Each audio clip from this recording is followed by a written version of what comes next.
photography allows me to know more about some part of the world, or some existence, or some fact. I mean, photography for me has been a way of trying to understand India. That was my first. It has a way of trying to understand New York. It has a way of trying to understand women and trees and sculpture and my family, of course. And so it is a way to understand. The metaphor is probably the main instrument of poetry, at least of the poetry that I am sensitive to. And for me, the only thing that's interesting in photography is a metaphor. It's not showing something, it's making think of something. A photograph that just shows something seems to me pretty uninteresting. The picture I did of Chanel is one of my best known and most sold and most published and whatnot. And I've never seen her. And of course, never spoken to her. I had some assignment to photograph her défilé, her fashion show. And she had a contraption of a stair with a lot of mirrors. So from that stair, she could watch her défilé, her show, without being seen. And I just happened to stand on the bottom of those stairs and see her through those mirrors, and I took that photograph. And of course, she was considered a beautiful woman when she was young, and at that time she must have been 75 or something. So she didn't particularly care to be seen. Well, I don't think she noticed me taking that photograph anyhow. I wasn't a celebrity photographer at all. This was more or less done by accident. For one thing, I was pretty shy. When for the other thing, what I was never able to do, I'm still not able to do it, is to have a photographic sitting where I ask you, sit there, no, turn a little more that way, now please smile, so please don't smile, and so on. Directing people for a photographic sitting makes me feel very, very ill at ease. I just caught something that I saw, which is what I've always done in photography, with the interesting exception of fashion photography. Because in fashion photography, of course, I was directive, had to be directive. But even when I was directive, I always tried to arrange things so that something would happen. And the good photographs are always the photographs where something happened that I didn't direct. I couldn't care less about the dress, I cared for the accident. New York was heaven for me, and hell also.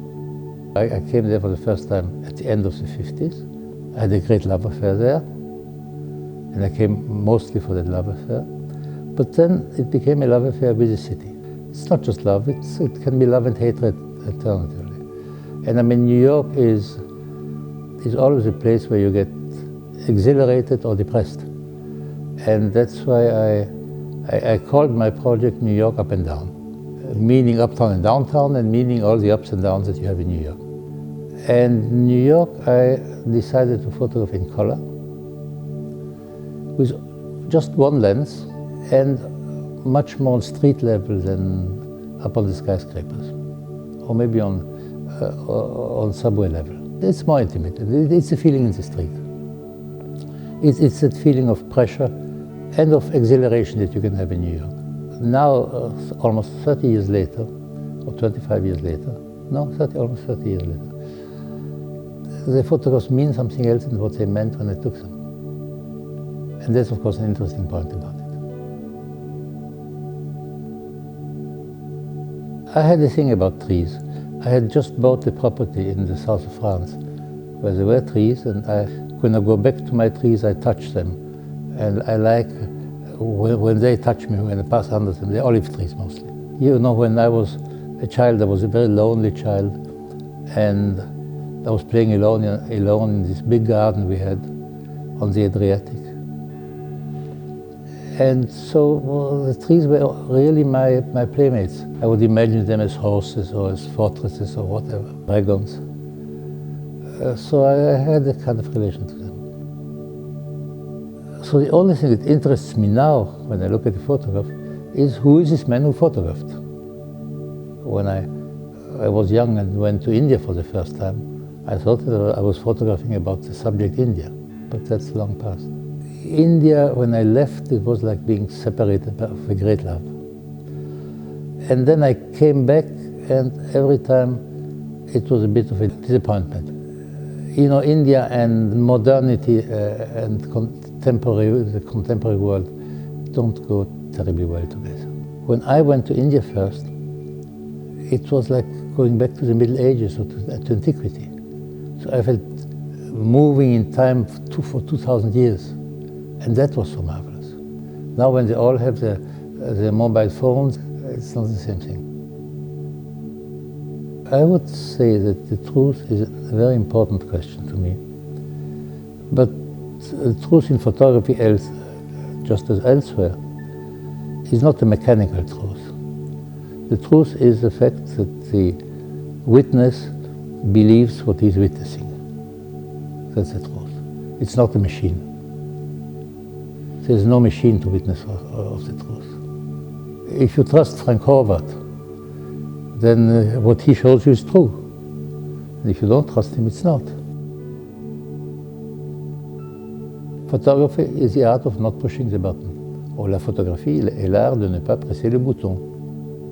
What I don't photograph kind of accumulates in me, like a desire to photograph.